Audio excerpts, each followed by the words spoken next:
Hello, Dimitro. Hello. How are you? I'm doing good. How are you? Good. I'm doing well, thank you. Just waiting for the guest and the gang to show up.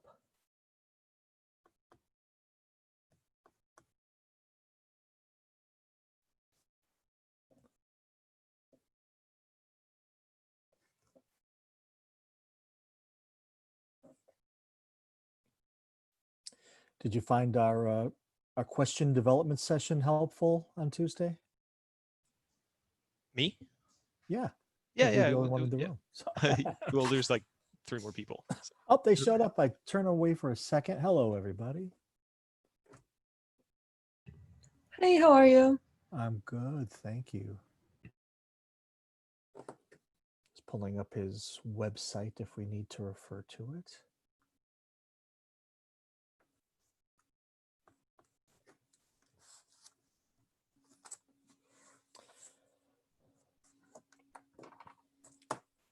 So let's see. There's Gaetano.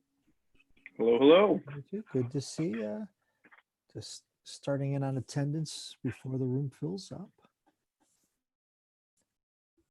And there's, hey, Alex. Hey, Jay.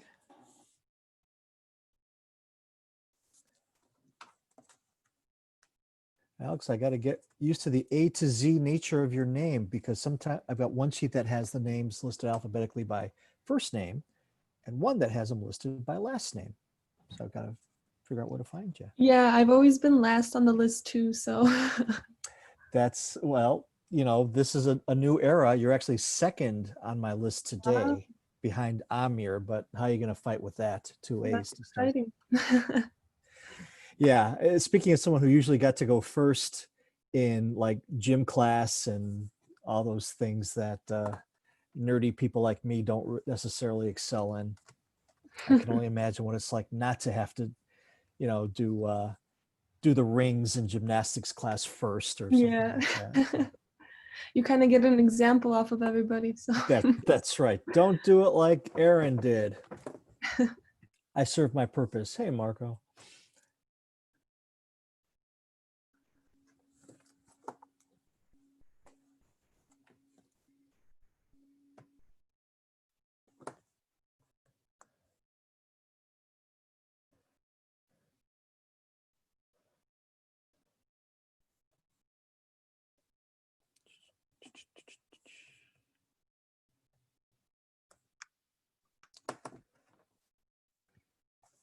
Hello, Juan. Hello, Selena.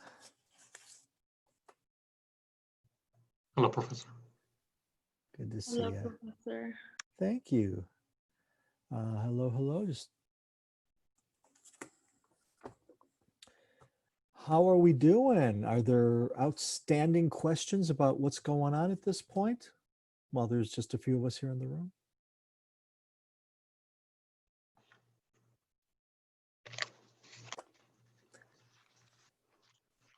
Sounds like people are feeling comfortable with marketing at this moment. Hello, Amir. Hello, Anayeli.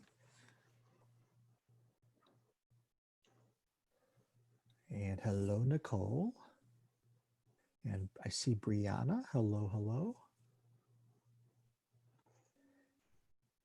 Brianna, you've got another one of those names where if I'm looking at my sheet where it's alphabetical by first name versus by last name, I've got to go all the way back up that sheet. I mean, it's not hard work, but you know, Yeah. it's got to adapt. Hello, Jesus. And see, Hello. Jay, I think I said hello to you already. You've been here since the beginning. And I see Jeremy has entered the room. Hello, sir.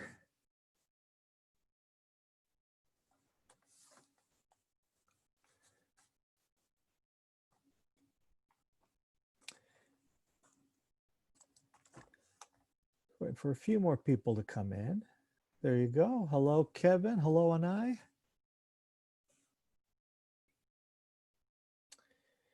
And I'm hoping I haven't missed saying hello to anybody. Hey, Nick, good to see you. And see, Anna Karen, if I didn't say hello to you, hello, hello. Let's see, we're filling up here.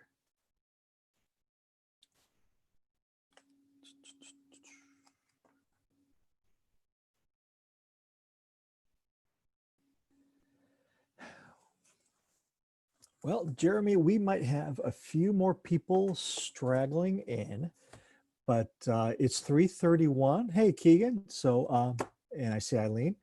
Let's get going. Jeremy, it's great to have you here. Thank you so much for taking time out of your schedule to speak with me and my students. Um, we're here to talk about Bobby's Bike Hike. And so before we get started, let me just mention a couple of things to the class. So we're actually not going to meet on Tuesday as part of the model that we're going to use for much of the semester, where we're meeting on Thursdays, but focusing on other work, kind of that hybrid model on Tuesdays. But that doesn't mean there's nothing for you to do. So please make sure you check Canvas, but, certainly on Monday, definitely by Tuesday, because I'm going to have some more stuff up there for you to occupy you and teach you marketing in ways that are a little more flexible in terms of your schedule. So please don't just turn off the marketing mind from now until Thursday. There will be plenty to do between now and then. Okay, so make sure you see that. Also, I want to make this request, and Jeremy, just so you know, the class policy is showing your faces on Zoom is encouraged and it's recommended, but it's not required, just for any of a number of reasons. Today, since we do have Jeremy as our guest, if it's at all possible to have your face showing, that this would be a good day to do it. And again, it's not going to affect your grade one way or another, but since, we got a guest, it might be nice. But otherwise, just if I can give you a brief introduction. So Jeremy and I got to know each other through my colleague and our mutual friend, Sarah Jones, who teaches in our nutrition department. And as soon as I saw what Bobby's Bike Hike was about, I immediately thought about my family. We all love bike rides, some of them more than me, but they actually got me a new bike for my birthday last year and I've used it. So I'm not a complete outlier here, but it just seems like such a great organization, such a great story behind it, and something that really people in this demographic, in this classroom, could really appreciate. So it seemed like a really good opportunity for us to maybe help Jeremy out a little bit and learn a lot about marketing while we're doing it. So the purpose today is we've been getting ready for you, Jeremy. We've put some questions together and we're looking forward to hearing your story and learning more about how we might be able to help you through marketing. So without any further ado, Jeremy, hello and welcome to our class. You are on mute. There you go. Thanks for having me. Good morning, or good day. Sorry, it's been a long day. Good afternoon. Hey there. We're all on mute, so I guess wave or something. You want me to? Acknowledge him. You're not on mute, Jeremy. You're fine. Everyone else is. It's so, and maybe that's a logistic issue for us to have in mind here. I will keep an eye on the chat if you have questions that come up, and then at some point, I'm sure we will have time for Q&A. So, Jeremy, if correct me if I'm wrong. I would imagine a conversation is more fun than a lecture, but let us know what's going on, and then we'll kind of open up the floor to some questions too. How does that sound? Yeah. So I can start telling you a little bit of the history of who we are and what we do. If that's okay, is that a good time? Sure, definitely. All right. So sorry if I'm dressed. You probably might be wondering right off the bat. I don't know what the weather's like in Chicago at the moment, so I might look a little warm.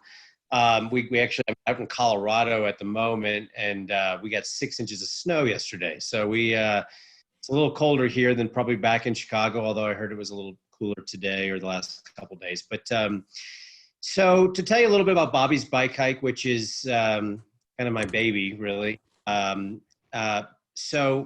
Right out of the gates, my name is Jeremy, and so people always want to know, why did you name it Bobby?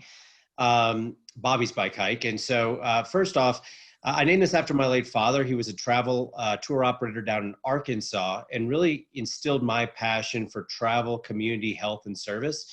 the 4 tenets that really guide our company today.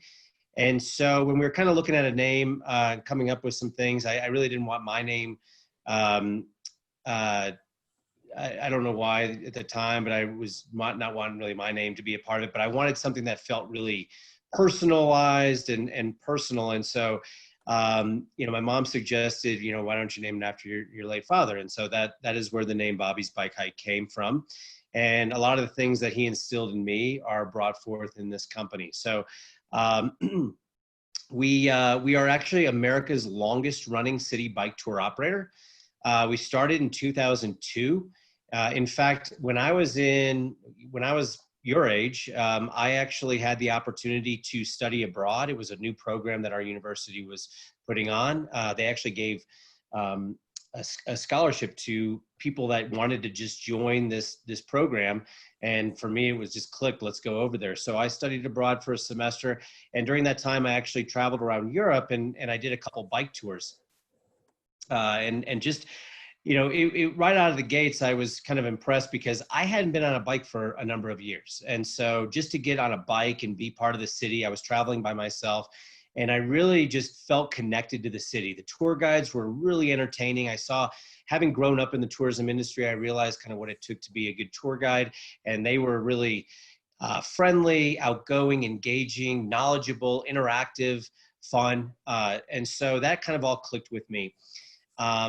And it just allowed me the opportunity while I was traveling solo to meet a lot of new travelers. And so when I came back, I was living in Arkansas. That's where I grew up. And I finished up my studies and I ended up moving after university. I went back to Europe for a little bit just to do some traveling. I didn't know what I wanted to do. I was very entrepreneurial minded, but I didn't know what to do. My mind was kind of swimming with a lot of these ideas. And so fast forward, I kind of ran out of money on that situation and came back to the States and was still kind of looking for what I wanted to do. A friend of mine had also graduated college and moved up to Chicago. And so she convinced me that I should move up to Chicago. And so I did. I moved up with no money to my name. And I don't recommend doing that by any stretch of the imagination, but slept on the couch for a little bit, found a very meager apartment and started some odd jobs. And, this bike tour idea always kind of was fluttering around in my head because I just thought it was such a great idea. Chicago, as I started exploring the city, I realized it's incredibly flat, incredibly easy to get around by bike. Now you have to understand back then, I moved here in 99. Biking wasn't as popular as it was today. I mean, there was no divvy. There was no bike lanes really for that matter around the city. People just weren't biking. Bike culture was not really a big thing. And so, but I remembered how fun it was to be on a bike. So long story short, I took a lot of the money that I had been saving from my odd jobs and decided to sell my car and buy 15 bikes and start in a parking garage at the Museum of Contemporary Art and started launching tours. They were very slow to grow. We didn't know anything about marketing, which is still to this day, we're still learning about marketing. And that's why I'm excited to be in this class.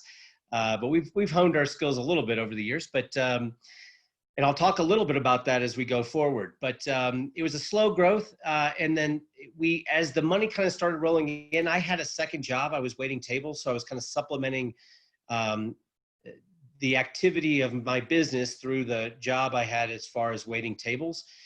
And so with the very little money I had, I started trying to think about, how to market. And so the best success that we had at the beginning was because we had a lot of avenues to market ourselves. We could go, we had, magazines who wanted us to be in their magazine and buy ads. We had, you could have done airtime. You could have done, a nice brochure, but we were very finite on our money. And so, I was kind of being pulled in a lot of different directions on where to spend the money that I barely had any of.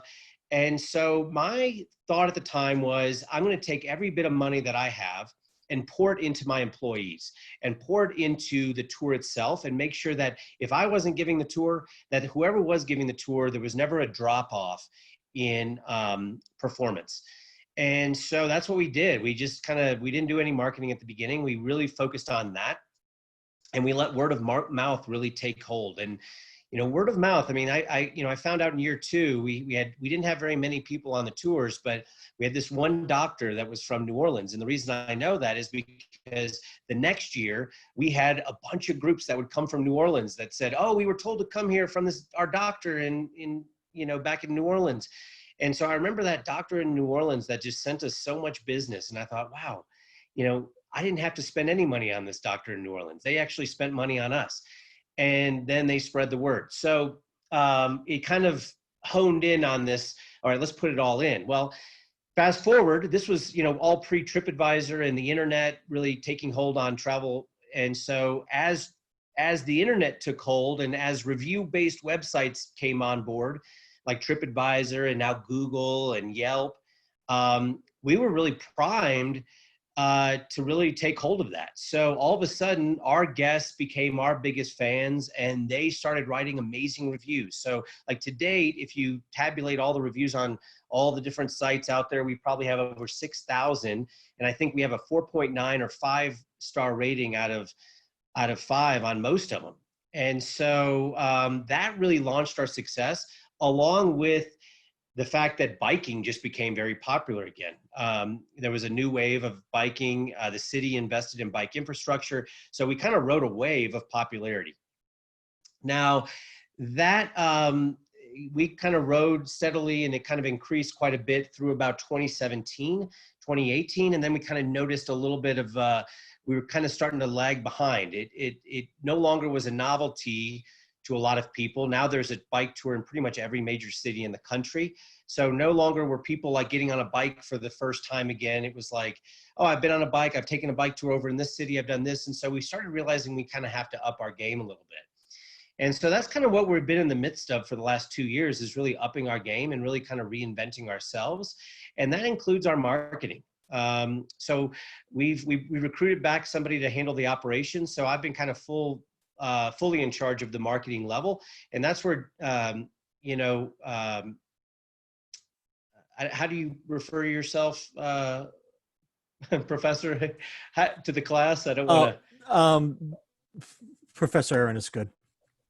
Okay, Professor Aaron and I had a conversation and basically started talking about, how you guys could get involved in the project, and it was really exciting to me and us, and it was at a very good time. So we'd love some, enthusiasm, some energy, and some creative thought, which I'm excited to get from this group. So thanks for being a part of it. And I don't know if I overspoke or underspoke, but I can do more or less if you need me to. No, this is perfect. Well, what do you think, folks? What kind of questions do you have? And then, Jeremy, as they're getting warmed up, if a question comes up, you need to go back and think about it. You need to go back and look it up. Totally cool. If there's anything that you don't want to answer, also cool. And like I think I mentioned to you through some of our earlier conversation, we'll get all the information we can today in the hour that we have left. But part of their next assignment includes asking, are there any other questions you have for our client? So there may be another wave coming through after this, but students, don't use that as an excuse. Let's take advantage of the fact that the man is here right in front of us right now. Let's hear what's on your mind. And there's also the chat room too, if you need to type it in. Jeremy, I have a question, because what caught my attention was the doctor that you referred to, who was probably here from a convention, I imagine, which is why they came back the following year. So my question is, do you belong, are you active at all with Choose Chicago, or prior to that in its format as the CCTB, or the tourism arm of the city that works with conventions? Yes, we have been a longstanding member of Choose Chicago, great relationship with them from the get-go, I believe. I don't know if from the get-go, but we have been involved with them. And I mean, I don't even say them, because we're all kind of a part of this, and there's a campaign, All in Chicago, I believe is the name of it. I should probably know that if I'm going to be quoting it, but yeah, Yes, huge organization in the city. If you guys aren't familiar with Choose Chicago, basically they are, I mean, they're kind of the advertising wing of the city, if you will. It's separate from the city of Chicago, very much engaged with the city of Chicago. And, you know, they're responsible for really promoting Chicago as a destination, not only for conventions, but for leisure. And so, you know, we're working really hard. You know, this pandemic is something that is stressful on all of us, but it's been brutal for the tourism industry, which is one of the things that we're having to you know, figure out as well. Because, you know, while tourism is actually, I'm out in Colorado right now, and actually they're doing quite well in tourism because everyone's heading west. They want space a little bit. They enjoy the probably the same reason I'm here at the moment. They you know, fresh air and that feeling of wide open space is kind of attractive to people right now. Inner city tourism, you know, is density. Dense cities is not kind of the friend of COVID at the moment. So Chicago has a little bit of struggle right now. And then we, you know, we. Uh-oh, he froze on my screen.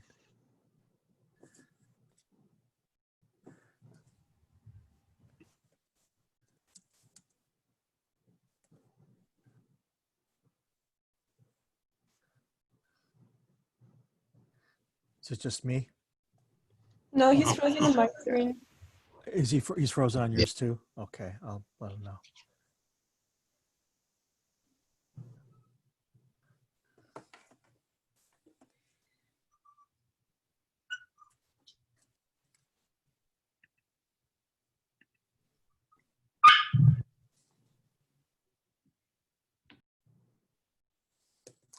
Give him a second. Did he drop off?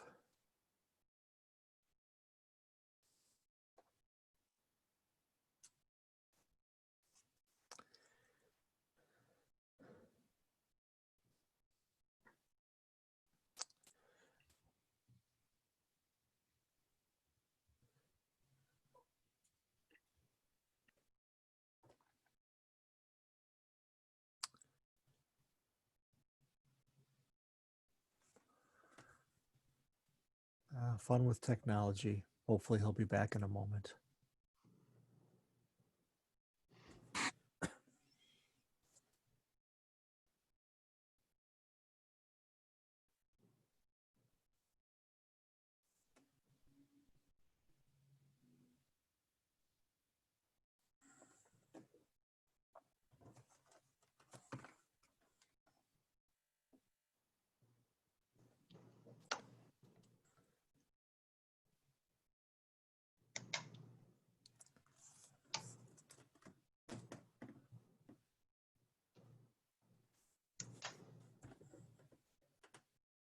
Professor?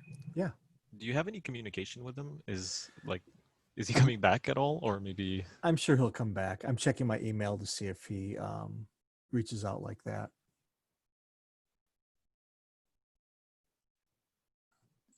Professor, I have a quick question. Yes, please. Like, so he said he's not like, he's still learning marketing and everything. Are we like trying to help him with that, like market, or just asking him questions about the company? Well, think about what the final project for this course is. You and the team that I put you on will be putting together a marketing plan similar to the one that's, I think, in the appendix to, I want to say chapter 2. Correct me if I'm wrong. I've got the book somewhere, but it's out of my reach. There's an appendix in the textbook that has an example of a marketing plan. That's what we're doing. Okay. So you do want to find out more about the company and the story he's trying to tell. Okay. And throughout the semester, if you take a look at the syllabus, and you'll see them laid out for you. We're going to be doing a lot of assignments and smaller projects and activities that will help to form that marketing plan. So, Okay. got it? Thank you. Mhm. Yeah. Other questions while we're waiting?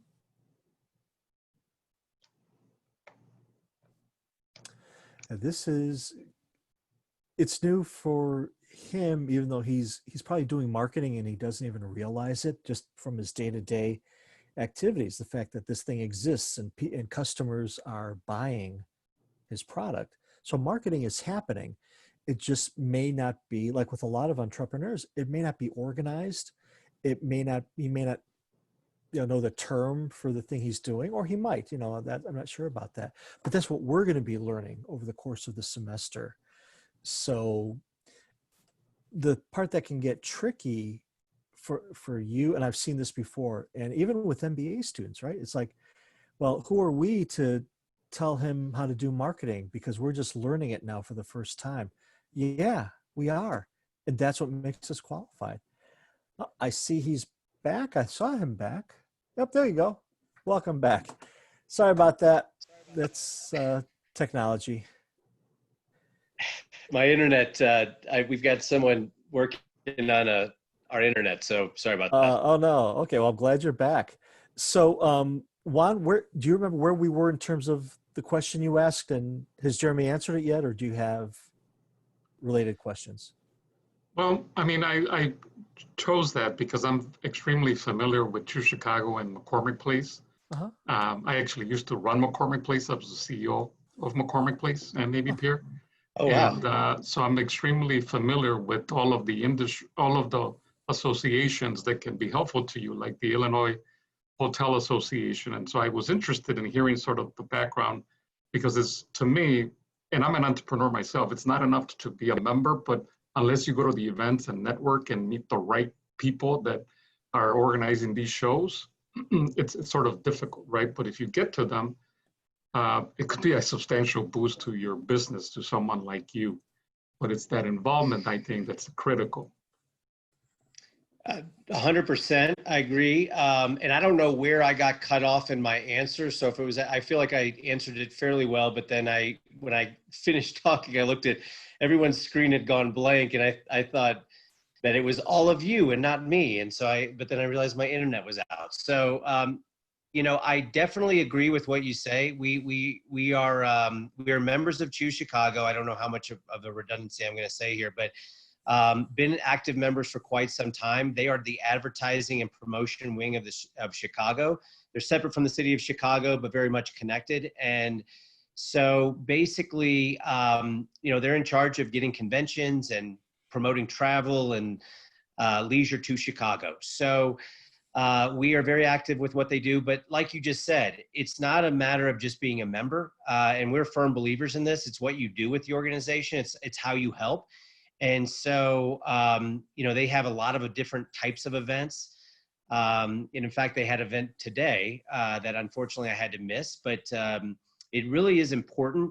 This is actually a great message for all of you, is that, as you become, as you get out in the world and do these things, it's these types of events where you have the opportunity to network and meet these people, meet other people in your industry, and form these relationships that really can guide you along your path and open up a lot of doors for you. So that was a big key for us, was getting involved. And in fact, back in the day, the Concierge Association was really huge for us, because they're basically at the front desk of all of these major hotels, and so and really promoting what's going on out there. So we formed really amazing partnerships with the concierge, and really formed a lot of friendships there along the way. So the beautiful thing is it really is a blending, especially in the tourism industry, where it's just so, it's a fun industry to be in. It's you're involved with all the restaurants, all the performing arts, and all the sports leagues, and all the new restaurants opening, and so there's just so much excitement and energy around the industry. The only problem is, and I mentioned this, and I don't know where I got cut out the last time, but we're having a pandemic, and our industry is now on the front lines of being hit with all this. So that makes it a little bit difficult. But yes, the relationships, being active in those organizations is huge.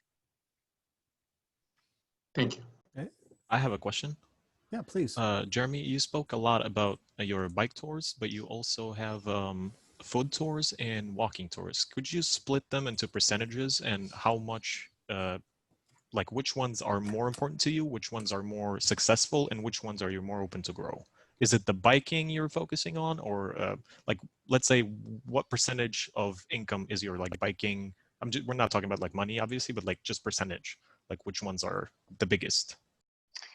Yes, excuse me. So we are America's longest running city bike tour operator. So the bike side of things is always pretty important to us. We started food tours in 2008. So we're one of the longest running in this particular city, food tour operators in Chicago specific. And then because of that success, we started realizing we wanted to do walking and food tours in 2011. So right now, the food element has been growing in popularity. So people, when they visit a city, really like that food, especially if you have a city like Chicago that really has some pretty well-known foods across the country and the world, like Chicago-style pizza, Chicago-style hot dogs, Italian beef. The brownie was actually invented here. So there's a lot of foods that are very distinctively Chicago. So those food tours we really are excited about. I would say the bike tour, so basically food tours is, we say that we have bike, walking, and food tours, but really the food tours are a blend of either bike or walking, right? It's just the mode of transportation that you take. And so, bike tours have kind of always been our bread and butter. And so when we started offering bike and food tours, it was a great combination. And I will say that that is something that we're really excited about as far as the future goes. We have grown that quite a bit. In fact, our bike and food tours are probably our most popular popular tours. And we've noticed that there is a lot of room for growth there, not only in Chicago, but really all over the place. So that is something we're really excited about. And probably one of the most important growth trajectories that we'd want to focus on from a marketing perspective. But we have a walking and food tour.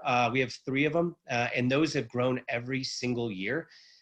So just because they're lighter in revenue than the bike portion of it, I don't want to say that those don't have a lot of weight as well, because like I said, they've grown every year. And the thing about walking tours that's kind of nice is that you can do walking tours year round. Bike tours are pretty much, from a safety perspective, you really have a season that's really from March till November. I mean, you're always a little bit weather dependent, with the meat of your season being from about Memorial Day to Labor Day. So we just kind of wrapped up our really main season, and then we kind of go into our fall season. But the walking tours are something that really, you can just kind of keep things going year round. So they are important to us, especially from just, being able to keep our guides employed on a yearly basis rather than just on a seasonal basis. Okay, and one more question. I noticed you're running Google Ads. Do you use any other platforms to advertise, Twitter, Instagram, stuff like that, or just Google Ads? Yep, no, we're doing paid social, Google. We are paid Google, Google Ads. Paid social, I'm trying to think where all the outlets we're doing. We tightened up our advertising budget the last, since March because of all this stuff going on. But we spend a lot of money. We spend a lot of money on SEO, search engine optimization, and I would say Google Ads and paid social are the 2 primary focuses, but I can't think of where I should probably have known where we're spending our money on advertising and for this meeting, but those would be the main 2, and search engine optimization to make sure that organically our website is in a way that really is in a way that really shows up organically, because that saves you money and makes you money. So I like both of those things, saving money and making money. Okay, thank you. So I actually had a question for you. Who would you say your biggest competitors are in Chicago? So that's an interesting question, because this year has changed that a little bit. But we have very few competitors on the bike side and a lot of competitors on the walking side. And when I say the walking side, all of our walking tours involve food. So it's like the food and walking tours. When it comes to the bike side, for years upon years, it was a company called bike and roll, but they have become less of a factor for us. And now Fat Tire Tours is a tour company that started actually 3 years before us. It's one of the tours I took when I was in Europe. They started in Paris, and so they've got locations all over Europe. And then they started kind of creeping into the US. And so they opened up in Chicago last year, but have since closed their Chicago office because of what's going on. And unfortunately, I think, unfortunately in our industry right now, the bigger you are, the harder it hurts right now with what's going on with all of this. But but I would say Fat Tire Tours is probably on the bike side, the one I'm the most interested in. And then the walking tour side, we have a lot of competitors. The beautiful thing about the walking tours is it actually allows us to really, I talked about we're in the process of really upping our game as far as what we do and how we do it and reinventing ourselves. The walking tour side really pushes us to do that, because with the bike tour side, we don't have as many competitors.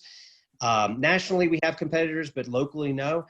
And the walking tour really forces us, because in Chicago, you have Chicago Food Planet, which is, a formidable opponent, I guess you would say. I wouldn't say opponent. We used to partner with them. But Secret Chicago Food Tours, I mean, there's probably 10 of them. But I would say Chicago Food Planet's probably one of the ones we're most interested in. And Savor Chicago. I mean, there's a lot of them on the walking tour side. Okay, thank you so much for your insight. Thanks. So Good I actually question. have a question. Yes, Lena. So I know you have talk about all the tours out and all the services that you offer, but tell me about your customers. Like, who is your target market? Yeah, who's our target market? That's a very good question, and something that we're constantly evaluating. Now, when you say who's your target market, are you asking specifically for like age range and things of that nature and demographics, or are you looking for I'm looking to like age range, because I know like you have like different, but like specifically like age. Yeah, so we have been studying our demographic for quite some time. Our majority of the people that take our tours are within the age of 35 to 55 range. That's the big chunk of what we do. 70% of decision makers are female.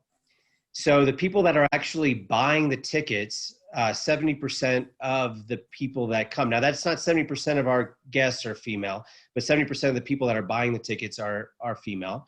So we really kind of push to try to use our verbiage to the female decision maker. I mean, I think those are the two big stats that I can throw out there that I can say with 100% certainty. I mean, every tour is a little bit different. We have a pretty wide-ranging set of tours, so every tour has a little bit of niche. But those are some generalities as far as our how we advertise. So would you say that? Oh, hang on, Anai. Go ahead. Selena, did you want to finish? No, you say thank you. Oh, okay. Anai, were you next then? Yeah. I I was just gonna ask, so then would you say that your company offering all these different tours is something that differentiates you from your competitors? Or what other aspect of your company sets aside from other competitors that we could like focus on? Yeah, good question. So what differentiates ourselves? First and foremost, locally, our food tours, we're the only company locally, and really, if we decided to expand, we're the only company locally doing food tours that has a choice of either walking or biking. So right now, we're the only one doing food and bike tours. So that's a huge competitive advantage for us. Now, the other companies are starting to move into that realm, but we've got a pretty good leg up on what we're doing there. There's three things that we really pride ourselves on. We also do bike rentals that we haven't really talked about. It's not the really side of the business that I'm super focused on. It is important to what we do, mainly because it's another revenue driver that really allows us to have a permanent location that without that revenue, it maybe wouldn't make sense to have a permanent location. So it is important to us. I will say that Divvy, you know, the growth of Divvy has really kind of taken on the companies like ours by creating certain types of Explorer passes that basically kind of really kind of go after the tourism market. So they've kind of changed their model a little bit to be really focused on the Chicagoan or the people in Chicago. And I wouldn't say they've changed their model, but they've really started to focus on tourism and put a bigger emphasis there. So that has been a bigger competitor as we've gone forward. So as we compete against Divvy, and I look to Divvy as more of a competitor in general, because if you're a tourist coming to this city and you have X amount of time on your hands to do things in Chicago, well, if you've got, you know, if you choose to go for a bike ride with Divvy, well, that's your bike ride while you're in Chicago. You're not going to probably say, oh, I'll do a bike ride with Divvy and then also take a tour with Bobby's Bike Hike. I mean, you're going to choose one or the other. And when you've got kiosks all over the city and a pretty low price point, you know, that's going to change some things. So it's been a little bit of a competitive force as well. So how do we compete against them, and how do we compete against some of these other companies? Three things: quality, variety, and service. Quality, variety, and service. Quality, variety, and service. The beautiful thing about Divvy and some of the things that have happened of late is that it really has kind of thinned the competition a little bit for what we do. And so anyone that has staying power, which we plan to do, is going to come out of this thing pretty solid. And I am pretty bullish and long on the fact that people are going to come back to quality. It may not be, but we are going to go after that customer that really likes quality, really needs a variety. So like families, road bikes, mountain bikes, things of that nature that are a little different, and service. There's always, especially in the tourism industry, there's going to be a level of service that people need, and that, you know, Divvy and other companies can't really produce the way we do. So those are the differentiators when it comes to that side of things. When it comes to the other side, in all honesty, we're in a place right now that we're exploring. We're doing a lot of self-exploration to see what does differentiate ourselves. Back in the day, we were the only ones across the country doing what we did, and we got a little stagnant. I mean, we're a good case study for why you need to keep moving. we had ideas of keep moving, but we grew and I was pouring a lot of my energy, and we got to a certain level. I'll be honest, I kind of put the brakes on, not the brakes, but I kind of coasted a little bit. And so now we're in a place of self-exploration, trying to figure out what does differentiate ourselves, and this might be a good conversation at some point to bring in some of our other team leaders to say, you know, where are we at with this discussion, and what are we doing? You know, our tour director would be a good person in this conversation to talk about what is different about tours, because that's been a big point of emphasis this year. And one that I don't know. I mean, when it comes to the bike side, we can explore more. You can see more on a bike than you can. It's more intimate than it is on a bus tour. You know, right now, some of the things that we're really up against, you know, the bus tours and the boat tours, which are also big players in this, they're struggling because no one really wants to get on a boat or a bus right now. And so I think our competitive advantage is we're outside, we're healthy. You know, we have naturally socially distanced in our things. So that's something that's very relevant to right now. I have a quick question. It's a little related to Selena's and Anai's. I did see on your website that due to COVID, you're now offering virtual tours as well, which I think is a super cool way of adapting. But I guess my question is really, how do you kind of put this towards that market? I know you said you were aiming towards adapting your verbiage towards that kind of female decision maker, how do you kind of put these virtual tours in that same kind of mindset? That is a very good question. When these virtual tours started taking place, this was about mid-March when we started that process. We were kind of flying in a lot of directions at that point, trying to figure out what we were going to be doing. Virtual was never something that was ever front of mind for me personally. I'm a very active person, which is why we started this business, this type of business. So the virtual side of things, I'll be honest, was not exciting. But we saw the opportunity there. And so we kind of ran in that direction. And so when it came to virtual, we threw a lot of resources and a lot of money into that direction to just see where we could go. Because you got to think, in March when all this was going down, this was the launch point of our season. This was the spring is the time when we're onboarding a lot of new people. We're getting everything going. It's like spring training for baseball, basically, where everything's kind of ramping up. And so I had a lot of employees that were fantastic, that we were super excited about, that were either coming back for another year or onboarding with us. And we were really in a very place to shine this year, and we were really doing well. And so then you're kind of hit with this, and you're trying to think, okay, how do you keep all your employees on, and how do you keep them on the payroll, which was a real question for us. And so, the virtual side, we saw that, and I saw it as an opportunity to keep my staff employed as much as anything. So we kind of ran in that direction, and we put on our first virtual food tour, and we had all the opportunities. What we didn't have was we didn't know how to market virtual. Okay, so we put together an amazing thing, and we watched it, and it was and we put it on. It was very interactive. We said we wanted to do three things. Our tours are three equal balances of quality information, group interaction, and fun. And I said I didn't want to have some seminar on Zoom that was just like, here's Chicago food, and this and this. We wanted to make it very interactive. And so we were trying to figure out, how do you do that on Zoom? So we got really creative, and we started partnering with pizza places and saying, like, we're going to try to get everyone to order a Chicago style pizza that night. And then we're going to incorporate trivia, and we're going to incorporate games, and we're going to incorporate all these things. So we ended up putting together an amazing product. We still have it there. We still can use it on a regular basis. The problem is we didn't know how to market it. Marketing virtual is a completely different thing and a completely different audience than who we normally market to. And so as a small business, and then all of a sudden when I started realizing,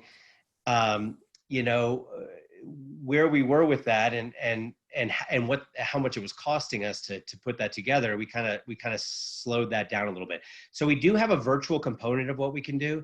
We've not been able to figure out how to monetize it just yet, mainly because of the marketing. Sorry, these are a lot of long-winded questions. I haven't been asked these questions. No, this is great. I think I'm eager to talk. You caught me at a really good time. I'm glad. Well, actually, Jeremy, can I ask a follow-up to that? And I don't want to take any of the heat away from the students here. When you're talking about something like virtual, are we talking about a different kind of customer?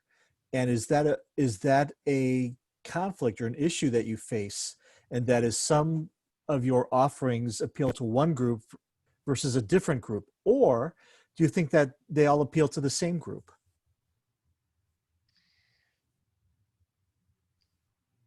Say the last part of that question. Sure.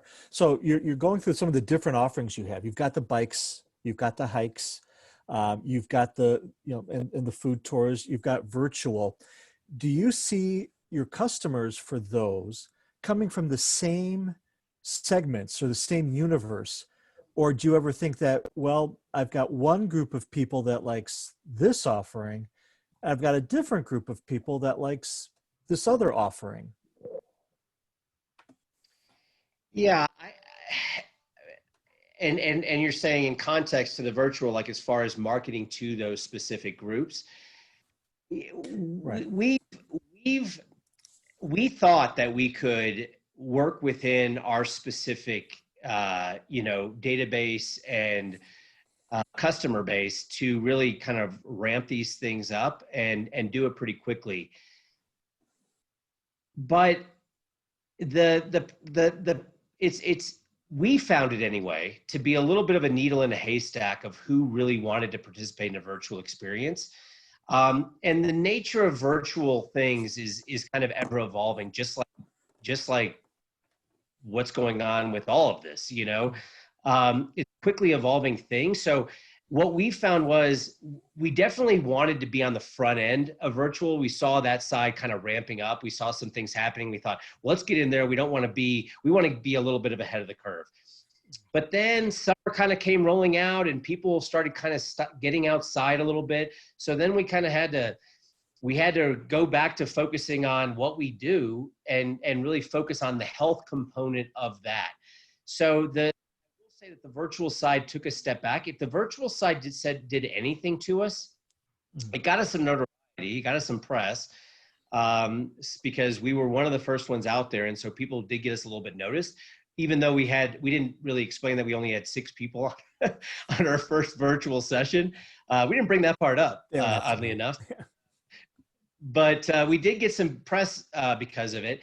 But we also put it on the back burners. I will also say, I mentioned this before, it's not a really passionate side. And I've always found in business that if I can follow my passion, that can really take us far. But if the virtual thing did anything, I think what it opened it up to, instead of how we could do this on like Zoom or something like that, we really want to start pushing I think the big goal for us is to really move into like YouTube platform and do more on YouTube on the virtual side of things. So I think that would be a big focus that we're kind of moving into right now, is to say, okay, you can do virtual or you can do sort of things. I think a lot of this market, and sorry, I've got my son is waking up from his nap. So if you hear a little crying in the background, that's what it is. So, but I think our big push would be to see how we can move virtual over to more of a YouTube style format, because I think YouTube is going to evolve as well in a more cohesive manner into having more live.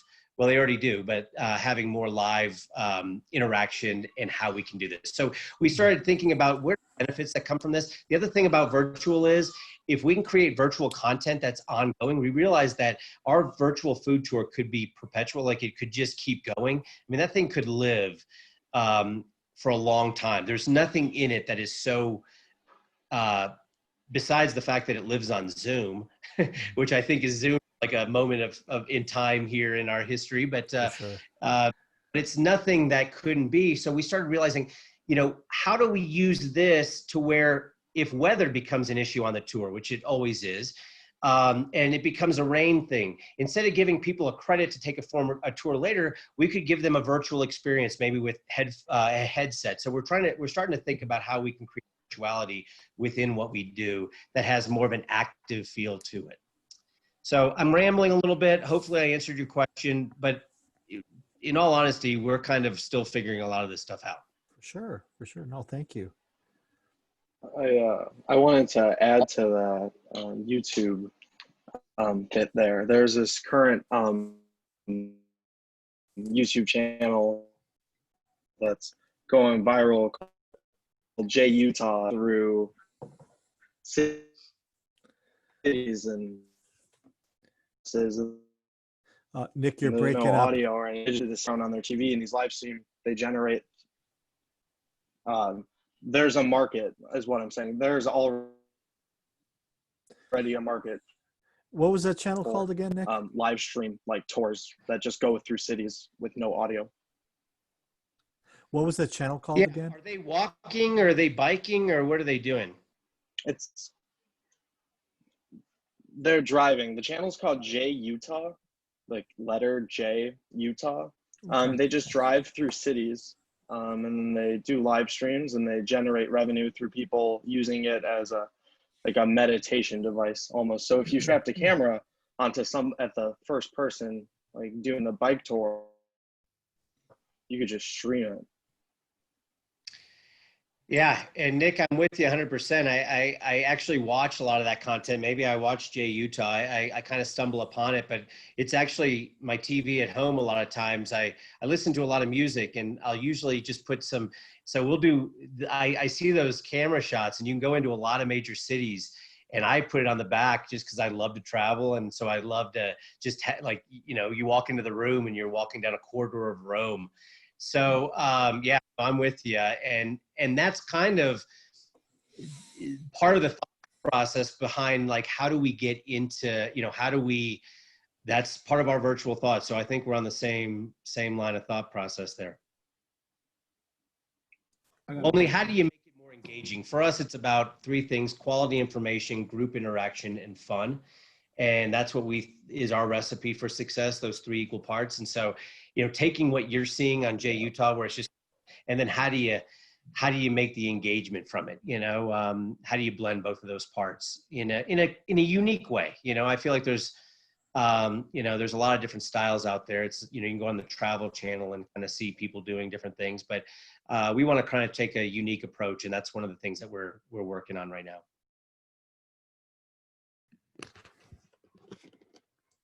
Okay, so I have a question. Yeah. My question would be for you is like in terms of like the food aspect, how do you determine where you take the people? Is it just like the route you're going, or how do you determine what's like places, restaurants take them that makes it different than the other competitors are taking them in the food aspect? Yeah, so as I mentioned, the bike tours and bike and food tours, we don't have a ton of competition there here locally. So, but when we devise a tour there, we kind of have a specific kind of general area that we know we want to go on the tour. And then you kind of are working within the vendors that are there. You're focusing, you know, for Chicago. So we have a kind of a Chicago staples tour. And, you know, if people want Chicago original foods, you got to focus on Chicago style pizza, Chicago style hot dogs. Those are kind of the top two. Italian beef's in there as well. But we kind of use that a little bit third, just because you don't want just tons of heavy foods. But we do a dessert, and we actually do a beer stop for the adult tour. So so the vendors kind of dictate that a little bit. You're kind of looking at a general area, and then you're saying, okay, well, what vendors, who offer Chicago pizza in the route that we're going? So it's a puzzle piece for a lot of things as far as is keeping those. And then you start seeing the vendors that are either you're happy with or you're not so happy with, what gets a good response, what doesn't. So you're kind of changing those things up quite a bit. When it comes to the walking and food tours, where I mentioned that we have a lot more competition, and that I like actually, because that really forces us to really, you know, figure out where we can do better and how we can excel. Because we always said if we're winning the walking and food tours, then we're winning in general, because it's a much more competitive space.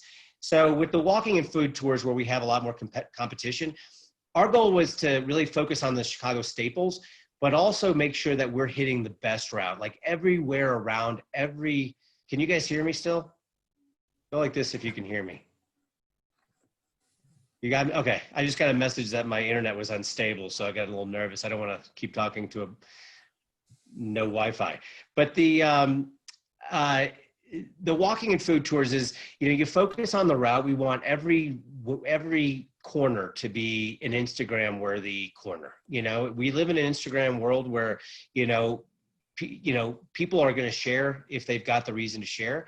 And they're proud of being on a trip in Chicago, so they want to share their experience. So we just have to make sure that we're giving them, so, you know, making sure that you literally are finding the corners to go around to where you know that when you turn this corner, your jaw is going to drop, because the Chicago Theater is going to be right there in front of you, and the big marquee is going to be right there.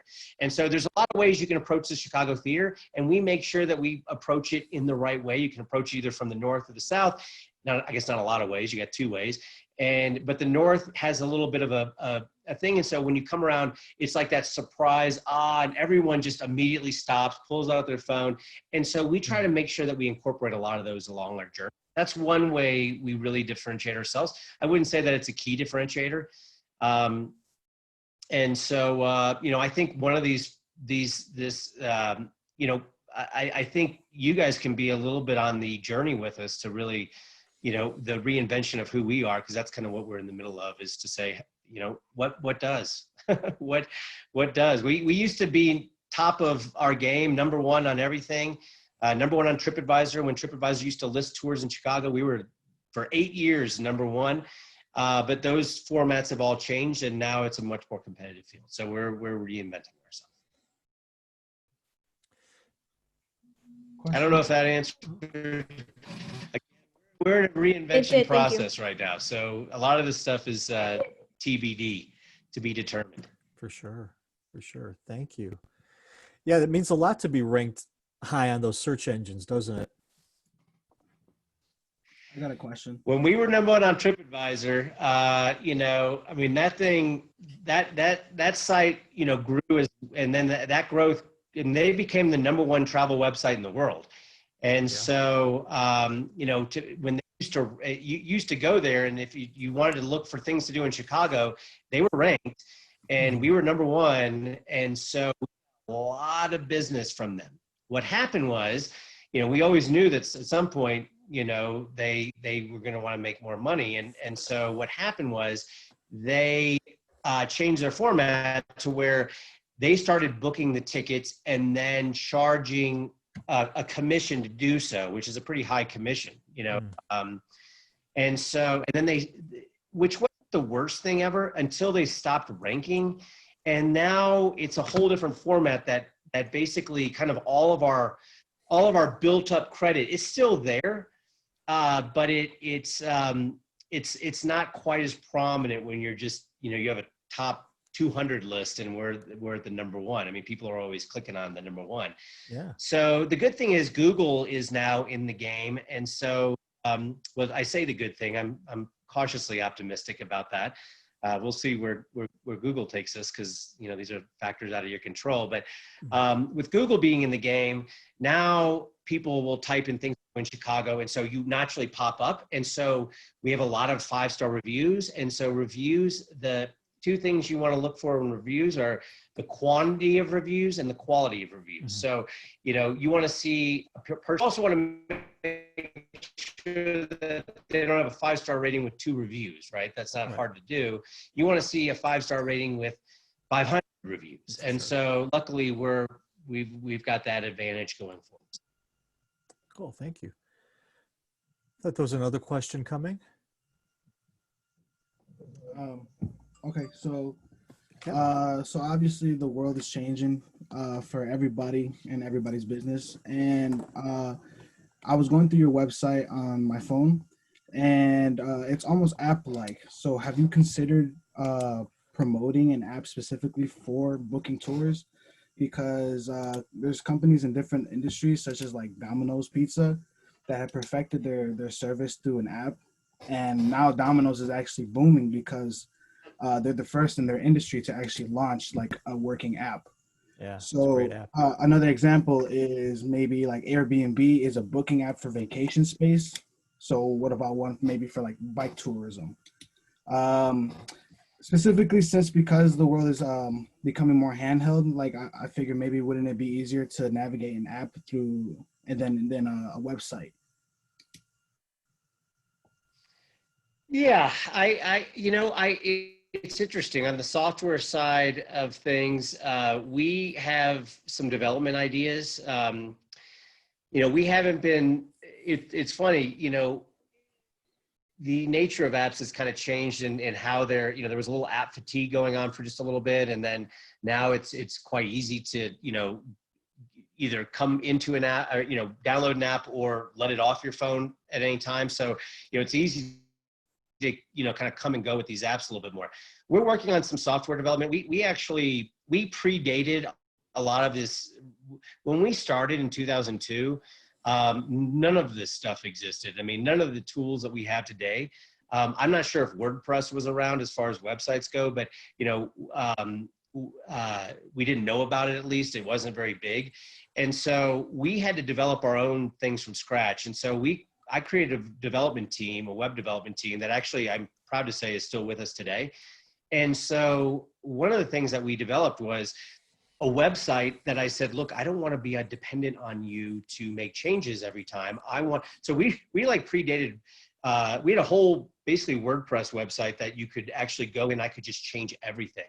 And then we also had a reservation system within it that had a natural thing to take surveys and get survey responses, which we still use.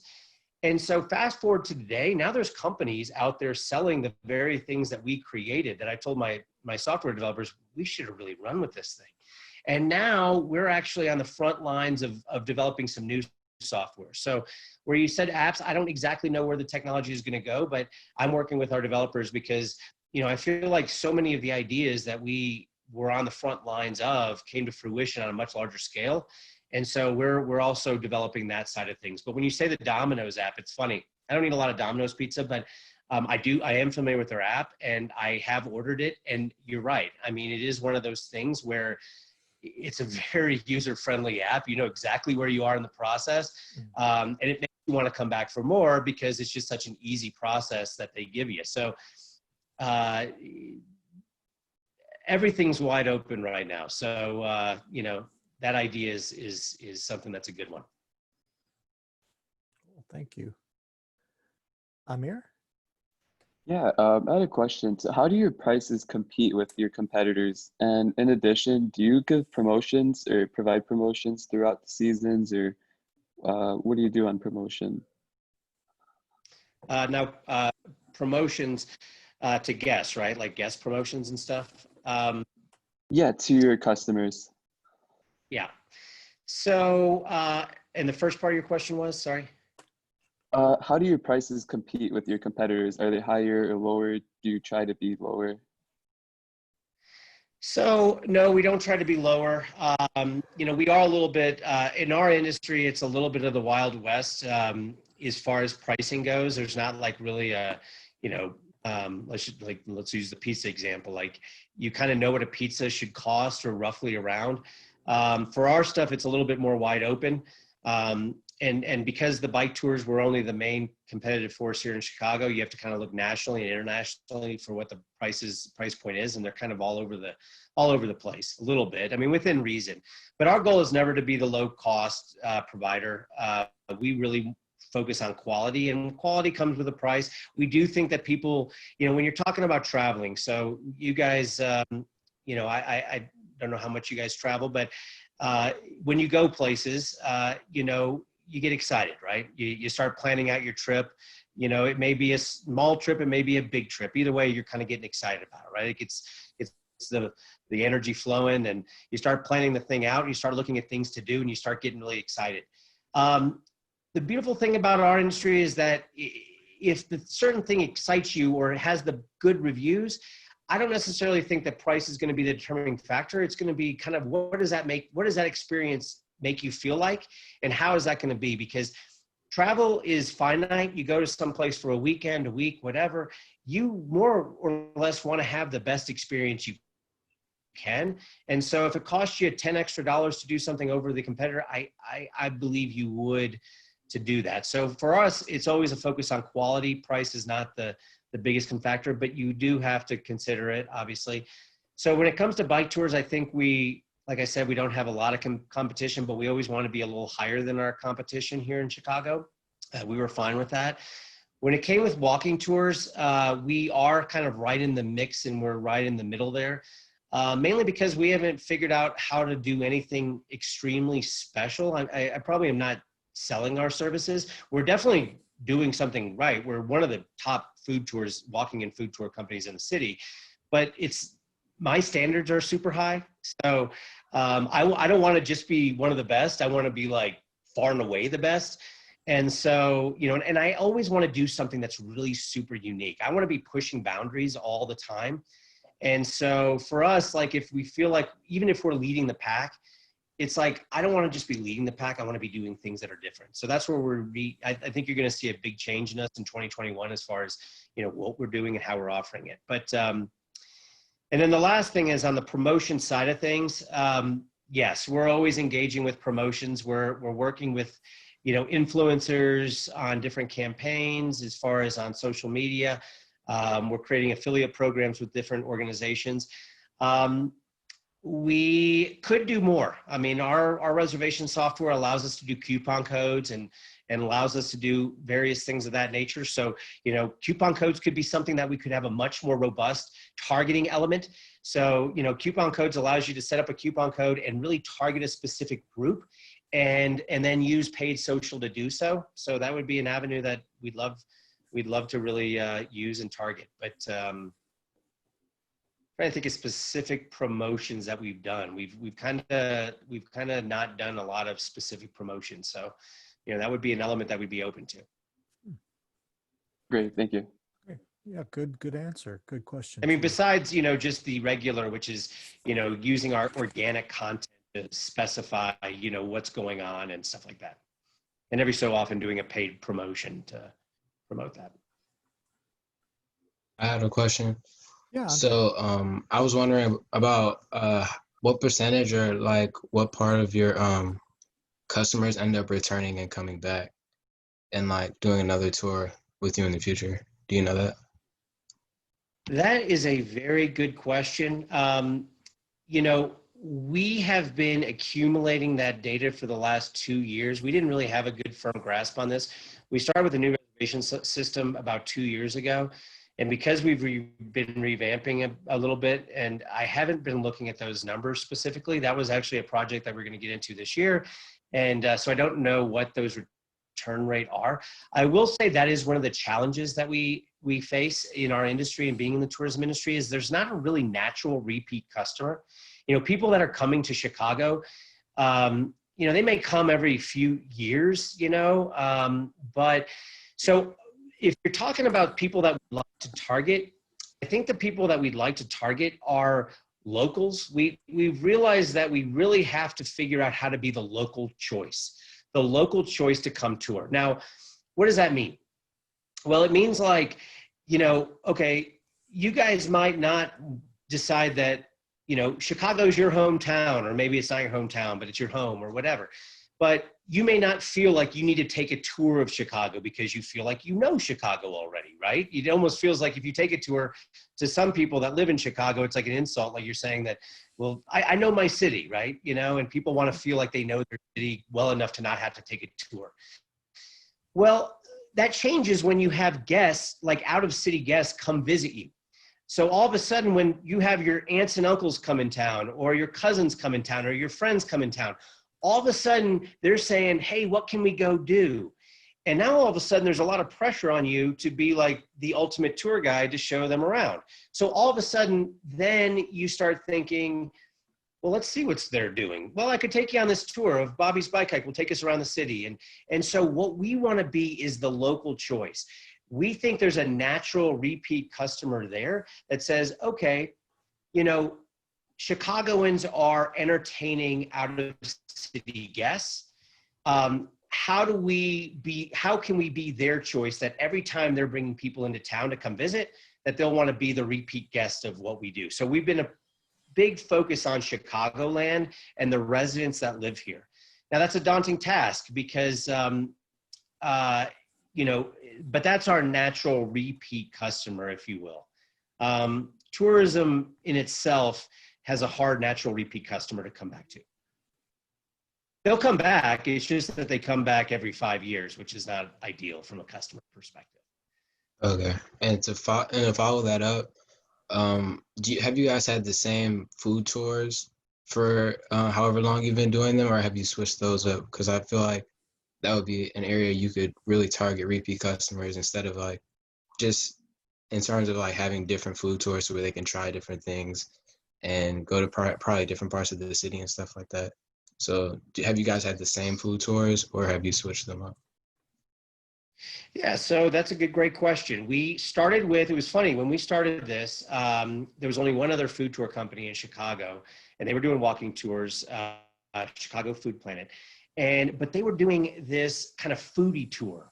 And it was very kind of random tour of like, you sampled sushi, you sampled like a ravioli of some sort. I mean, nothing. And I'm thinking, gosh, I mean, when people come here, I know that they want to try Chicago style foods, and that's the kind of history. So, you know, that's why we started the staple food first. So that was our first thing, and we had a great success with that. And that moved into walking tours because it was like, well, gosh, if no one's going to take on this thing, we're going to focus on the Chicago staples. Then as we started having success there, we started doing kind of more foodie style tours. We didn't want everything to be the Chicago staples. So then we did start doing like more foodie style tours. So that became the route specific. And then you started looking at what is popular along the route. The beautiful thing about some of the routes is it was easy to find amazing vendors to work with. Like Rick Bayless is a professional chef here in Chicago that we worked with that, and then all these things, Kasha's Deli, which is in the West Loop, or Ukrainian Village area that's serving up amazing pierogies. So you were able to kind of diversify the foods that you were offering. When it came to walking tours, we started offering a Chinatown tour. So we started with the staples, and then we did a Chinatown tour, which was growing every year. That was a lot of fun, a lot of great things. And that kind of took a little bit of a halt this year. In fact, we're not running it right this second. We did a comedy and craft beer of Old Town tour. So we wanted to celebrate a comedy Old Town along with craft beer and just people's interest in drinking craft beer and local craft beer. Everybody that comes to Chicago, when you travel, I don't know how old this group is, so I don't want to talk about beer too much necessarily. But when you're 21 and you travel, how old is? Raise your hand. 21.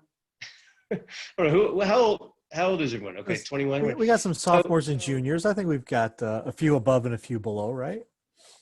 Okay, so I personally like a good craft beer. When I came out to Colorado, it's like I'm not looking to buy Chicago style beers. I get enough of Chicago style beers in Chicago. So I came out here and it's like, give me something new. And so we kind of celebrated that. So yeah, we're open to new tours. I will say this, we are trying, this year we have made a concerted effort because we got so wide and we were doing so many things that when we get back to the quality end of things that we talked about, quality is a differentiator. It's really hard to be quality when you have so many things and so many things going on. So we really look to tighten up our operations. And it's not that we won't offer a variety, but it's going to be limiting in what we do and certain routes that we go on. So we'll do different themes, but they're going to be all along like 3 various routes because quality was taking a little bit of a hit when you try to do too much. But yeah, having a variety of tours is extremely important. Thank you. I apologize if I speak too long. I love to talk and, this is amazing and so helpful. I think we've got time for maybe one more good question. Make it good though. Uh-oh, pressure's on. Yeah, come on, bring us home, somebody. Yeah, let's hear it. I've got a quick question. It's a little bit towards that quality end because, again, like I said, I was on your website. I was looking at things, and I noticed you guys were working on a tour for that, like, had to do with Malort, which I'm from Chicago. I love Malort, but I love Malort in a way that, like, I love seeing my friends drink it. Do you ever have, and how, I guess, do you address that kind of issue of, not everyone's going to like everything. Some people won't like Malort, but I'm sure they're going to sign up for that because they're going to be like, oh, that looks Chicagoan. Yeah, so the Malort is funny. I think, while you were saying that, it kind of dawned on me, like one of our differentiators is the fact that we really see ourselves also as entertainment. We're an entertainment company. And so tours can take a lot of different realms. And so when you bring up the Malort thing, you can't just serve the Malort. And if you're not able to bring the backstory and bring the fun along with it. So no, not everyone's going to like Malort. In fact, I think there's a hashtag Malort face if you just want to go look and see what, the face you make after you take a shot of Malort. And I don't want to be encouraging, consuming alcohol on this thread by any stretch of the imagination, but yes, we do Malort. It's considered to be the Chicago handshake is what they call it. But we, that's a rite of passage on one of our tours. We don't do it on every tour, but it is a rite of passage. And the tour guides do an amazing job. And part of their training is to really talk that up so that the guests feel like they came away with like a badge of honor, that they are true Chicagoans when they come through that thing. But that is a lot of fun and just provides a great interaction and fun on the tour. So, that was a point of controversy when we brought that in. We weren't sure if we should do it, what the feedback would be. but it was a lot of fun, and that's here to stay. Yeah, I love that. I mean, I love hearing. That's the perfect way I would think to put it. Like, I survived a shot of Malort. I mean, that's kind of how it goes, right? I don't know. I haven't met a lot of people that slowly sipping that as just because they prefer it. I just posted in the chat 14 things you didn't know about Malort. Like, for example, what is Malort? And I'm sure it goes on like that from now. I wasn't familiar with that, but now I am. Chicago's bad tasting beer. Is that what it's? Well, it's not a beer. Yeah, It's a it's a liqueur or a liquor, and it's Okay. a Swedish. It's got kind of roots in the. I believe it has some root. My tour guides would know better, but it's got roots kind of in the Swedish, old school Swedish mob scene. So it's kind of interesting. Interesting. We're blending it Yeah, up it's got in a really Anderson, rich history. a local tavern. Yeah. Well, there you go. So there's the link for anyone who wants to learn some more about it. Well, Jeremy, it's after 4:45. I really appreciate the time you spent with us, and it really seemed to fly by. Great questions. Thanks for making me and everybody else in this room look good with the quality of those questions. And Jeremy, I hope it got you thinking, and I think you gave us a tremendous amount of information that we can start to work with and build off of. So to the students, I don't have the date in front of me. Before too long, I'm going to put you with your teams. And I am confident from 25 years of experience that we're not going to get 5 or 6, how many ever teams there are, identical marketing plans, identical sets of ideas, because each of you hopefully are taking a lot of your own personal interest in what's going on and your own idea and your own sets of ideas, and then we start to blend them together, and we really get at the risk of overusing the word synergy, we get unique sets of ideas coming out. I'm really excited to see what comes from that. So Jeremy, thank you so much, and to my students, thank you also. Thank you. So thanks to our guest, and whether virtual or actual, give them a little round of applause. You're getting them both right there. It takes me too long to figure out where that one is, though. So, Jeremy, any other questions for us? No, I think, feel free to let me know what other questions. Hopefully this was helpful, and, Definitely. Good luck to everyone, and I'm looking forward to working with you. Okay, thanks so much. And then, ladies and gentlemen, in the class, again, don't wait till Thursday to check back in. Check out Canvas on Monday or Tuesday to see what else I've got put up there for you. So thanks again to everybody, and have a wonderful evening. Thank you. All right. See you later, guys. Pleasure meeting you. Class is done. Bye. Thank you. Bye, everyone.